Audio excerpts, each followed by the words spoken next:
Do you want to become a homeowner in 2024? If so, you're going to want to listen to today's video until the very end, because we are going to share what you need to do right now to prepare for this 2024 housing market, the things that are going to happen. We don't know for sure. Nobody knows for sure, but there is a really good chance that interest rates could go even into the fives. And if not, then there's a good chance that they're going to be cut, 3 times, 4 times throughout the year, which means more competition. And I think that right now more than ever, it's very important for you as a buyer to be prepared.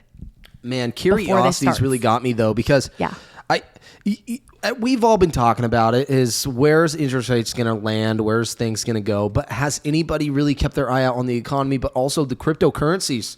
I want to just let you guys know, I feel like something is happening in the backgrounds, not even real estate related, but world related, because obviously we can't be living under a rock now. We have the election year happening. There's wars going on. There's Ukraine. There's Russia. There's China. What are we going to do economically that involves our money, but our big system, the big funding monies? Because as you know it, us as realtors, we facilitate a sale, but you guys as buyers, you manage the economy. The buyers hold control. The buyers have the money. The lenders that are seeking and lending out the money for you buyers, in a sense as well, have all of the control. So don't let that role get reversed. I was sitting in a real estate meeting probably 3 years ago. I remember this one. And this question was brought up. It was, who controls the market? And me somewhat being a new agent, I was in the business 2 years at that point, but I kind of didn't know. And I didn't like not knowing the answer, firstly, because I'm studious, right? I got to get an A+ on every test. But I really it took me a second, and they didn't answer that question right away. They let people's hands raise. People had their own answers. And it came back to no. We're in a seller's market, but don't let this get you wrong, buyers. People controlling the market are the buyers. Okay. So if nobody's told you that, maybe you're a buyer right now seeking real estate. Maybe you're across the country and you just, in your state, you just don't think it's enough power for you, meaning there's multiple offers, or this is just too dang expensive. I'm not going to go there. Well, guess what? You have the money and you can control the keys. If homes aren't moving, guess what? You're in a terrific state. Whether it's a 7 or an 8% interest rate, if a home is not moving on market and it has not yet been sold, you have the power, buyer. Yeah. So don't let that fool you by any means. I don't think that's a topic many people ever talk about. No. And that's what does excite me, though, in today's real estate here in 2024 is I really do think buyers will have the power and do have the power. They just don't know it yet. Maybe realtors got to educate you like I am. I don't know, but we can go out there and get these showings done for you and then ask the right questions to get you the right deal to negotiate. Yeah. I work for free, baby. I work for free. That's the best part. And I love advertising that one. The way I get paid is through the seller's commission, the listing agents on the sign. That seller, once it closes after we have an accepted offer, we get paid from that. You guys don't pay us. Yeah, that's true. I get asked that question a lot from first-time buyers is, what does it cost us to use you? And it's, like Spencer said, it's free. Our services as real estate professionals are free to you as a buyer. But that's really true what you said, because at the end of the day, what a home is worth, like he said, who controls the market? It's buyers. Well, what a home is worth is, at the end of the day, what it's actually worth is not what you think it's worth, not what you think it should sell for, or even what the seller thinks it should sell for. It's what a ready, willing, and able buyer is willing to pay for it. So if we are in a market where things are sitting a little bit longer because interest rates are higher, it's making it, payments are more unaffordable for buyers. So there's less of them out there, then what a ready, willing, and able buyer is willing to pay for is going to be a lot less. And they're, meaning you're able to offer lower, that kind of thing, which does bring me to our first point today, which is know what happens when interest rates change, because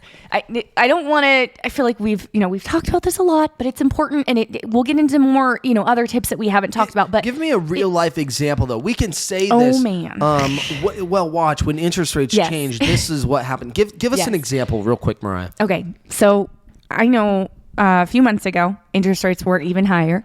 and we were able to offer less on houses. We are seeing offers accepted under ask price. I was seeing sellers.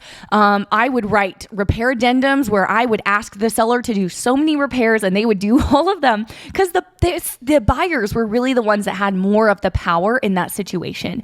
However, just because there wasn't a lot of buyer competition.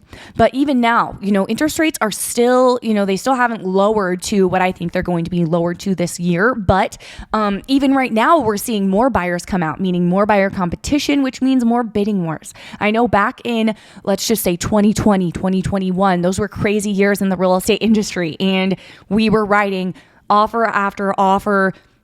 I'm not exaggerating when I say 50,000 plus over ask price not getting accepted, because there were way better offers than that. And so it was just really tough to get an offer accepted. Reason being, because interest rates were at a historically low level. We've never seen them that low. So I think that's just something, it's really important for first time buyers, especially, to understand and wrap their mind around, is that, like I said, we always say this, I don't like repeating myself, but it needs to be said. There are pros and cons to buying no matter what market you're buying in. And there's absolutely pros to buying when interest rates are lower. Your payment is more, affordable. Maybe you can buy more of a house. Maybe you can't even afford a house at all with the, higher interest rates. However, expect more buyer competition when interest rates drop. And on routine, this happens in the April, the May, the spring markets. Generally, more people come out to play during that time, whether it's weather, whether it's school getting out, whether it's people moving across country or even across county lines. Yeah. There's always more momentum real estate wise. Yeah. There always is. And I think it's just to do with the season, yes. Yeah. But to revert back to a seller, when you guys always ask me is, well, Spence, I'm not going to sell my house until the spring market. Historically, our closing dates, our closing months that we have the both best GCIs is November, December, January. If you look at my commission and pay stubs, it's usually those months we have the most closings. I don't know why. It's not like we're working harder. Maybe we're working smarter during those months. It's the holiday months. Maybe we're working and other agents aren't, because they take that time off. And so that we're could be. That very well could be. Because it's not the case for everyone. But the spring market is right around the corner. Mm-hmm. And here in this spring market, I do feel like there will be a wave. There will be a very good wave, whether it's a manufactured home sale, whether it's bare land sales, whether it's new construction sales, or just sellers in general listing their homes. I mean, we go on the MLS every day, guys. The MLS, if you don't know what that is where realtors go to find available properties for sale. Mm-hmm. Well, I wasn't too convinced for what was out there on today's MLS system yesterday. What do you mean? Mariah even. What do you mean? We're looking at homes, and I'm not too convinced these homes are worth what they're selling for. Oh, yeah. And so I have to sincerely ask myself, if I'm not willing to risk and put myself in the position, why would I as a buyer, or me representing you as a buyer, risk you going out in a market like that? Now, of course, if there's a sale to be made, the house is right for you, and we're listing and we're showing the home, maybe it's our own listing and it just worked out for you, which we do that often. Yeah. So be it. But right now, it is a strange time due to what is available on market. I think it is also important to add, though, that because a lot of people say, like, we're waiting to buy. You always hear this as a realtor. Back when interest rates were record low, we always heard we're waiting to buy until it's less competitive. And then it's less competitive, interest rates are higher, it's less affordable in a lot of ways. So now you hear we're waiting to buy until home prices drop. And yes, no one knows what's going to happen, but the experts are predicting that home prices are going to appreciate about 4.5% this year. So that'll seem like, slow growth compared to the 20%, appreciation we saw a couple years back. It'll definitely feel slow, but it's still going up in value, meaning I don't think that we're going to see that, buying a house in 2025, 26, 27. I don't think it's all of a sudden just going to get so much more affordable for you. It just isn't adding up to that. Okay. Let's just take a second. You just said 25, 26, 27, the year of those, 2025, 26, 27. Yeah. That just sounds so futuristic. No, the other day It sounds so futuristic. I was writing We're there. I know, I was writing a contract, and instead of saying 2023, I wrote 2033 or something like that. And I was like, whoa, that sounds so futuristic. And then I was like, wait, that's actually not that far away. Like, we're not gonna I've been watching people on AI, for instance, so their chat GPT of like drawing illustrations with certain dates and years and what does the future look like at this particular date. I mean, really, it's kind of like, it's scary, but also it's realistic too. Yeah. It's funny. Tell it to draw like 1970s, 1950s. Really? And those artistic creations are very, very accurate and relevant, like to that time period, right? Interesting. So then you do it to 2030, 2044, 2050. And there's so many weird trends that are happening right now, like building wise and in architectural appearances, that I mean, I don't see it being that too far out of the way. And AI is going to become more and more of a pedestal, I would say, for people. Like, if you don't have AI right now, it's crazy. So go and get it. It can even be used to your advantage, though, of employment, but also in real estate. Is like, hey, ask AI who the best realtor is in your town. I'm guaranteed they'll say me. Or okay, I don't know how that works. It is very helpful. Yeah, if someone logs into our website at 2:00 in the morning, they're able to have a conversation with our AI assistant, Anna. So it's crazy. People hate it. I don't know how I feel about it, but okay. So the next thing you need to do to prepare to buy a house, because the whole reason we're sharing all these, by the way, is if you haven't noticed from the things we've been sharing, is that the housing market very well could get more competitive again, which is why we think it's important that you are prepared. So these are things you want to know. You want to have this knowledge in your brain, and you want to do these things we're going to tell you, and that we have been telling you. You want to do these things so that as soon as you are ready to buy, you're prepared and you're not missing out on houses when the days on market is shorter than it currently is. So the next thing you need to know or do to prepare is know the consequences for lease termination. That's huge if you're a renter. Also, another thing you need to know is when you buy a house, if you close in May, for example, you don't pay your mortgage for the month you close or the month after you close. Your first payment would be in July. I think that's important to know. And I think that is something that a lot of people don't know unless you've purchased or bought a home before. Yeah. You literally skip a full month's payment. Yeah. And, you just put X amount % down on the property. It's like a little gift to you. It really is. And especially with mortgage rates being on average $2,800 to $3,200. I mean, that's a good month's paycheck that you just get to keep putting in your savings account. That's your $1,000 savings fund, as Dave Ramsey would say. Yeah. I think that is important, though, and as a valuable tool. As soon as, just because you unload all your cash on a down payment doesn't mean you won't have any, because you'll move into the home, you'll get utilities set up. Of course, you'll pay those, very, very minimal. And then you get to skip your first month's payment, which ultimately, can put an extra $2-3 grand in your pockets. Yeah. Okay. So are we going to talk about taxes real quick? Do you want to? I wasn't going to, but if you want to. And then after, I have a question for you. No, okay. And on the subject of like first time home buyer stuff that people don't really realize, such as you miss your first mortgage payment, you get to skip that first month. So that saves you in your bank account. Let's talk about your escrow account, meaning your property taxes or your, let's just say, interest rate that you're paying throughout the whole year. For instance, you were at a 6.75% interest rate, right? Say that's your mortgage interest. Every month that's being on your mortgage, right? So at the end of the year, the government's going to send you, or your lending institution is going to send you, this tax form with all of this paid interest that you have paid throughout this whole year. Well, that's all 100% write-off deduction. And that's like 7, 12, I mean, where are we at? We were like 12 to 15 grand. I rarely even care to look at it, to be honest, or memorize that number. But it saves you at least $10,000 on your taxes. And I think that's a huge asset, because if you don't have that as a write-off, guess where that money's going, guys? Where? Uncle Sam. So I would rather it be coming back to me, saving you on medical, showing your income is making a certain amount, whatever it may be. It does help you. Okay. Now rent, that's 100% non-deductible. There's no deduction you can do as a renter, but there is a deduction you can do as a homeowner, and it's that interest rate monthly that you got your 30-year amortized, 15-year amortized loan with, which your lending institution will send you that tax form at the end of the year. You file it with your W-2, 1099s, whatever your employment looks like, and that's 100% write-off. That's important to know for, first-time buyers for sure. Okay, so Spencer, if you were in the position of wanting to become a homeowner in 2024, what would you be doing right now to prepare? Let's answer this question. I want you to answer it from both the perspective of somebody who has a home to sell, and then also from the perspective of someone who's currently renting, because both situations will look different. Okay, so let me just start with the seller, because that's generally where my mind's at. Yes. Working with more sellers than not. Yes. But I definitely work with a good handful of buyers. Yeah. Sellers, 2024, where are you at? Yeah. And I mean, wanting to sell their house and buy it. Most of my sellers right now, they got equity. Okay. They, whether they bought 2 years ago, 3 years ago, 10 years ago, shoot, maybe they lived in their home since the 80s. You have equity.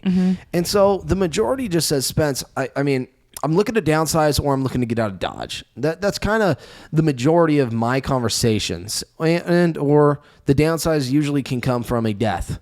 For instance, you're widowed now. So there's this big empty house and you just, too many memories, maybe. Okay. I have that one situation happening right now.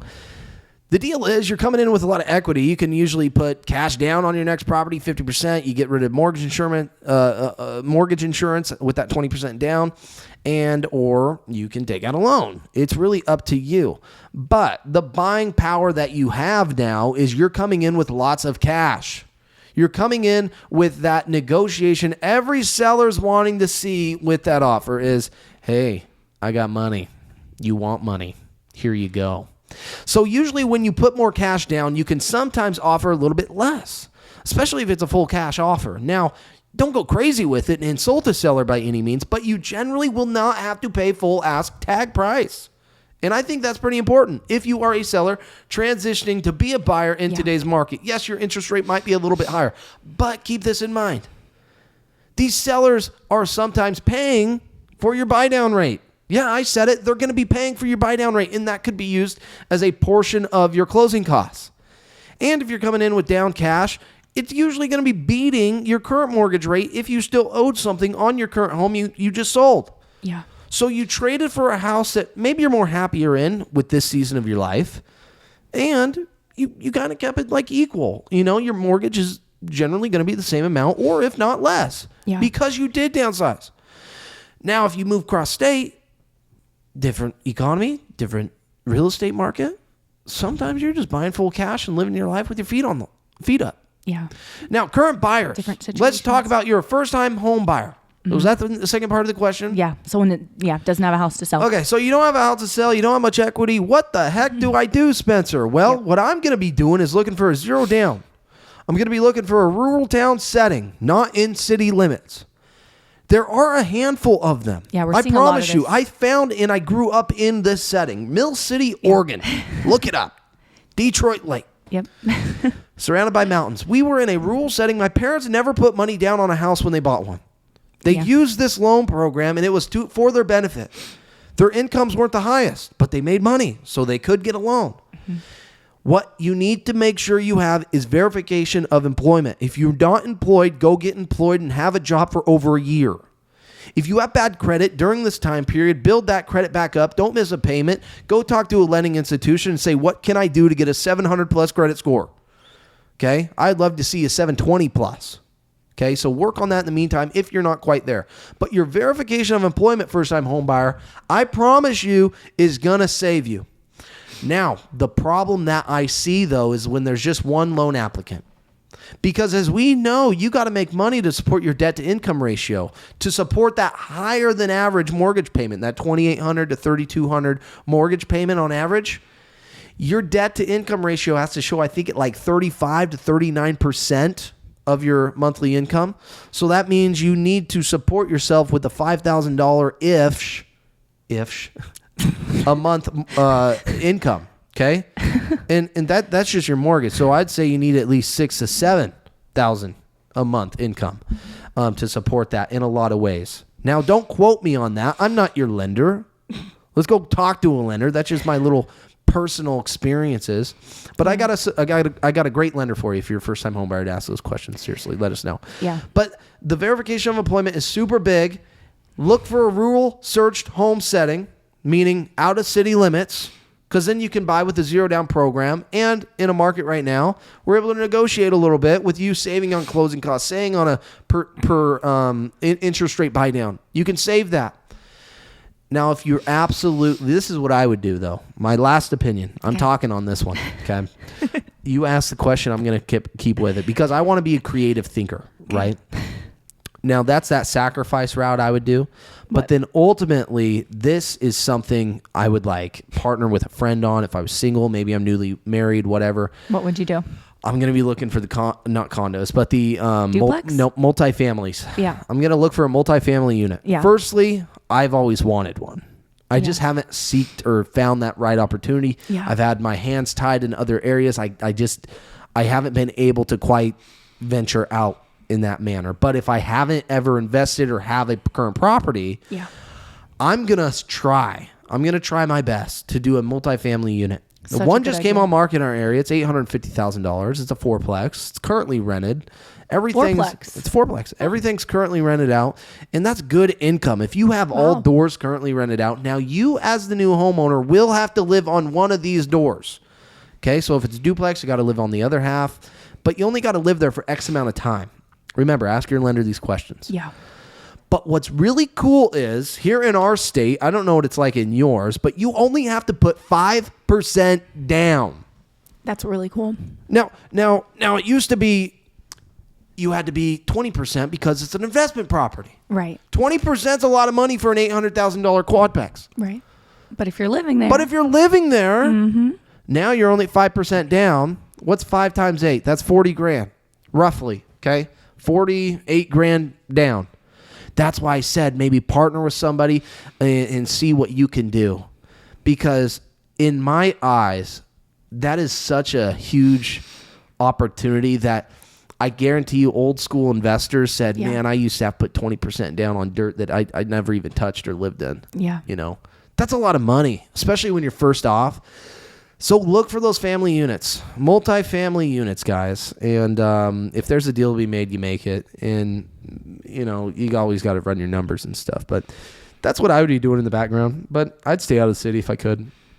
Yeah, we're definitely seeing a lot more buyers right now that are choosing to go that route where they're outside of city limits because they're able to put $0 down, and because generally the further you go, the further away you go from the nearest city, whether that's in our area, Salem, Eugene, Portland, the further out from the city you go, you're going to be paying just less and less as you're, willing to commute longer to get to that nearest city. So real quick, what I would do to prepare to buy a house in 2024, if I were somebody who had a home to sell before I bought that house, was I would get a realtor at your house, get a CMA done, have a realtor give you their honest opinion on what they think your house could sell for, and then tell them, I'm looking for a lender unless you already have one. Your realtor, if it's us, we are happy to send you one. They will send you a solid lender. From there, you're going to tell your lender, here is what, an estimate of my home's probably what it's going to sell for. What can I buy? This is generally how much I owe. Obviously, you're going to give them all that information,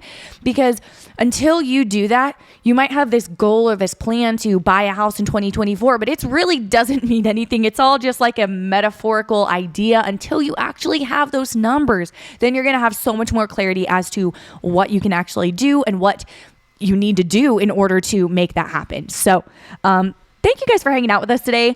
If you grab value from today's video, hit the thumbs up button, subscribe, and hit the bell, because we come on here every single week and talk about real estate, and we'll see you next week.